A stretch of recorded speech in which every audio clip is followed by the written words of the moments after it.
Hello guys, welcome to my channel. तो आज हम फैंसी ड्रेस कंपटीशन के लिए क्रिएट करने वाले हैं एक फॉर्मल लुक जो कि बहुत ही ज्यादा पॉपुलर और बहुत ही ज्यादा इजी है। इसके लिए हमें कुछ नहीं करना, एक प्लेन व्हाइट कलर का दुपट्टा लेना है और जिस भी बच्चे को आप फॉर्मल बनाना चाहते हैं उसके पीछे से ये दुपट्टा लेते हुए उसे दो पार्ट में डिवाइड करना है और प्रॉपर तरीके से टाइट नोट बना लेनी है, जैसे कि आप वीडियो में देख रहे हैं। उसका एक पार्ट को आप जो है इकट्ठा करते हुए साइड से पीछे के साइड टक करना है और दूसरे पार्ट को अच्छी प्रॉपर तरीके से प्लेट बनाते हुए आगे की साइड टक करना है। इसी तरह की बहुत सारी फैंसी ड्रेस की पेपर से बनी, कार्डबोर्ड से बनी और अदर दूसरे तरीके से बनी हुई फैंसी ड्रेस जो है आपको मेरे चैनल पे बहुत ही आसानी से मिल जाएगी। प्लेलिस्ट जो है मैं एंड स्क्रीन पे लगा दूंगी।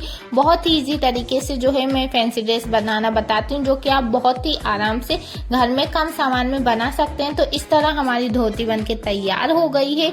अब हमें जो पगड़ी बनानी है उसके लिए हमने एक और दुपट्टा ले लिया है प्लेन सा और उसको हमने इकट्ठा करा एक साइड से और उसको फोल्ड करते हुए हमने पूरे सर के चारों तरफ जो है बांध दिया है। इस तरह से हमारी जो पगड़ी है वो बनके तैयार हो गई है।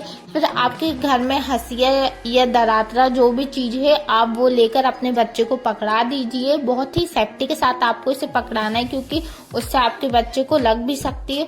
और इस तरह से जो है हमारा जो फॉर्मल लुक है वो तैयार हो गया है। कमेंट करके बताएं कि नेक्स्ट वीडियो में किस फैंसी ड्रेस कॉस्ट्यूम को लेकर बनाऊं। तो इस तरह हमारी जो ड्रेस है और लुक है दोनों ही कंप्लीट हो गया है। तो वीडियो पसंद आई हो तो वीडियो को लाइक करें। मैं मिलती हूँ आपसे फिर एक वीडियो के साथ।